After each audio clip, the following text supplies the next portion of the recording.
hold on to your Dragon Balls. No, seriously, I mean it. If you're doing something right now, just maybe pause for a second, because we are about to unpack something that, and I don't say this lightly, might just change the entire anime landscape. It's a huge deal. It feels like a genuine paradigm shift. Yeah. Usually when we cover franchise news, it's, a new season, maybe a movie. Continuation. Exactly, a continuation of the status quo.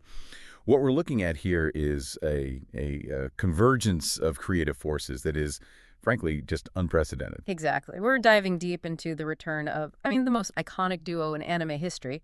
Goku, Vegeta, they're back.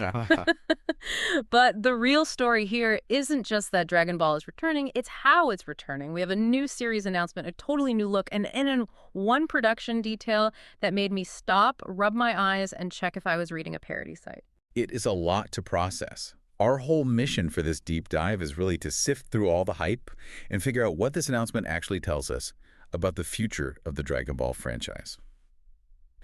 We are looking at the brand new series, Dragon Ball Super, the Galactic Patrol. The Galactic Patrol. See, just the name alone feels different, doesn't it? It sounds official, organized. It does. But before we get into the story implications, and there are a lot of them, we have to talk about the scale of this thing.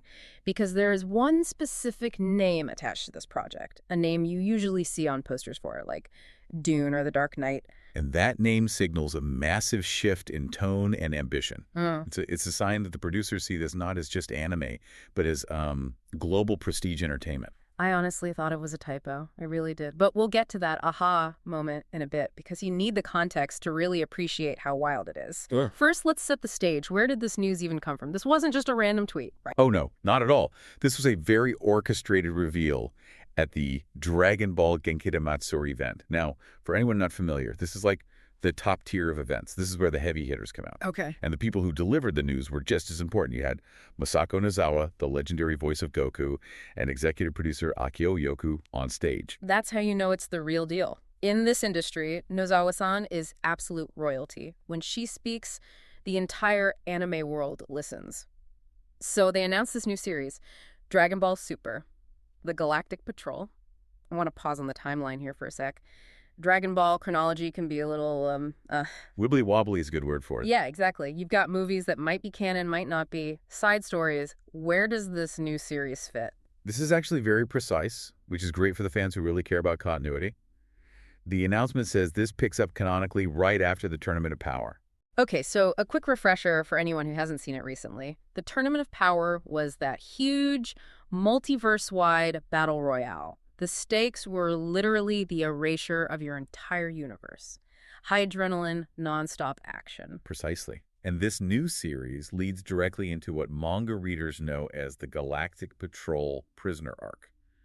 So if you've been reading along and wondering when they'd animate what happens next, well, this is it. This is the definitive canon next step. Galactic Patrol prisoner arc. That almost sounds like a different genre, right? Usually Dragon Ball is a new bad guy shows up, wants to destroy Earth. They fight in a wasteland until someone's hair changes color. Right. But Galactic Patrol, that sounds like a procedural. That's a really sharp observation. And the source material absolutely supports that. They were pretty secretive about the specific plot beats. Right. They want to keep the villain a secret from the anime-only crowd. Mm-hmm. But they gave us one crucial visual detail that changes everything. The uniforms. Yeah. We have to talk about the uniforms. The uniforms. The teaser visual explicitly shows Goku and Vegeta wearing Galactic Patrol uniforms. I love this, but I have so many questions. Just picture it. You have Vegeta, the prince of all Saiyans, the guy whose entire personality is built on pride and doing whatever he wants. Mm-hmm. And he's wearing a uniform, a matching one, with a logo. It's a striking image, isn't it? Yeah. And it implies a huge change in their status. A uniform represents, hierarchy, rules. Yeah. Up to this point, Goku and Vegeta have been rogue warriors. Right. Defenders of Earth, but on their own terms. Exactly. If they're in uniform, it means they've likely been deputized. They are working for the Galactic Patrol. That is such a fun twist. It's like a buddy cop movie, but the cops can destroy planets with a single blast. The source used the phrase cosmic adventure, and that just feels right. Bigger than just defending West City. It suggests travel, investigation, manhunts. They're not just waiting for the villain to show up on their doorstep. They're going out into the cosmos to find them. Yeah, and the source mentions stylish uniforms, which tells me this is a deliberate choice to freshen up the show's whole identity. It's a signal that this is a new era. Getting them out of the classic orange gi and the Saiyan armor is a bold move, for sure. It visually resets the board. Okay, but here's my one concern, and I think a lot of longtime fans might feel this. When you change the clothes and the premise, when you turn it into a space police procedural, do you risk losing the soul of the show? Who's actually steering the ship here? And that's the most reassuring part of the whole announcement. The source confirms Akira Toriyama is still the mastermind. Oh, thank goodness. It's a vital distinction. He's not just a consultant giving a thumbs up. He's handling the original story, the character designs, the whole narrative development. So even if they're wearing different clothes, the DNA of the story is pure Toriyama.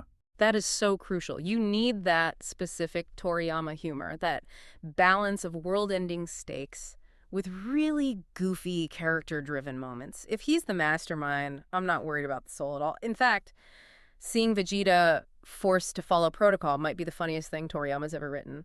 It definitely opens up new avenues for character friction. And on the visual side of things, we have Toei Animation. Right, the powerhouse. The powerhouse, exactly. They're the ones crafting the visuals, the video they showed at the event. And the report mentioned a stunning teaser visual with vibrant animation. And we know what they can do. We saw it with the Brawley movie.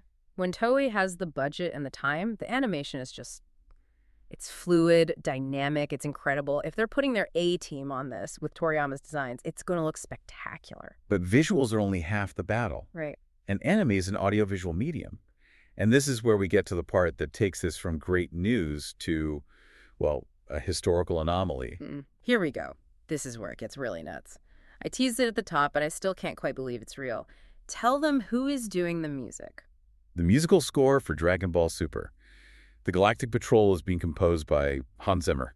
Hans Zimmer, Academy Award winner Hans Zimmer. The very same. Just let that sink in for a second. The guy who did The Dark Knight. The BWAAA sound. He did Dune. He did Interstellar. And now he's scoring Goku charging a Kamehameha. It's insane. It is a collision of worlds that I don't think anyone saw coming. You have to think about the typical soundscape of anime. It's often J-rock or synth-heavy or, with classic Dragon Ball, those iconic trumpets. Yeah, very bright and energetic, very Saturday morning cartoon in the best way. Right. But Zimmer brings a sense of gravity. That's the perfect word, gravity. Think about the films they listed. Dune, The Dark Knight. These films feel massive. They feel heavy and textured and cinematic. They use sound to create a sense of scale.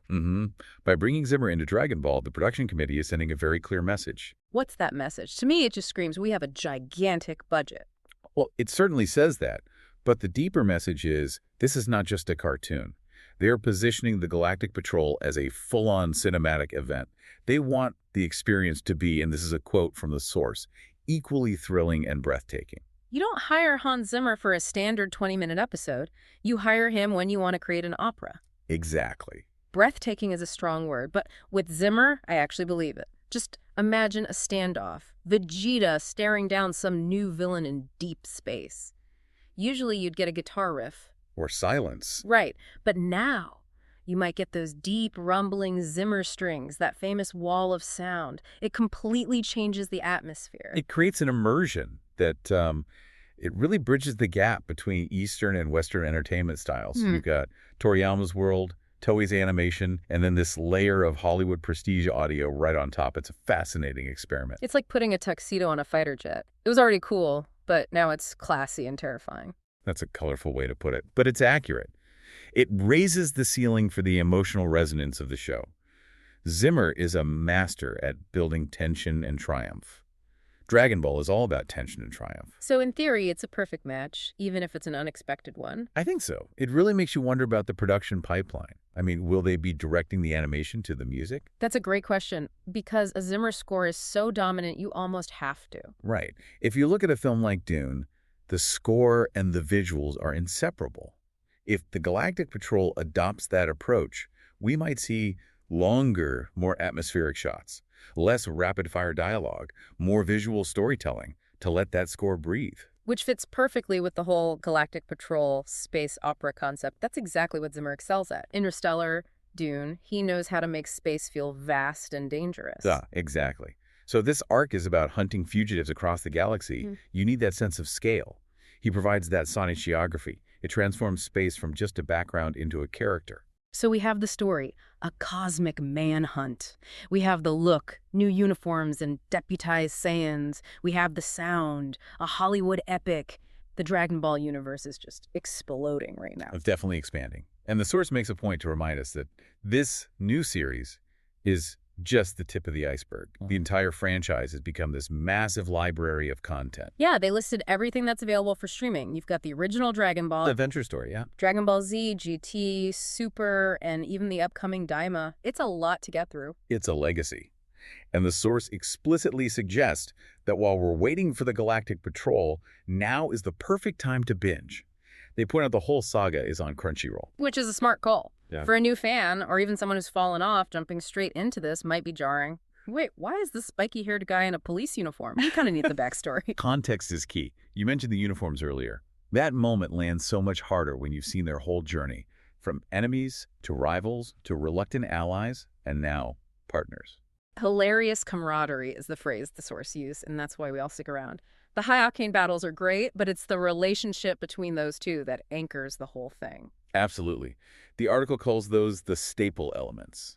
The elaborate world, the battles, and that camaraderie. The Galactic Patrol seems ready to reinforce all three, but on a much grander scale. Yeah, by adding that cup element, Yeah. you're forcing that camaraderie into a pressure cooker. They have to work together professionally now. And that's a subtle but important distinction. Fighting side by side is instinctual for them. Right. I'll go high, you go low. But working together professionally implies planning, rules, restraint.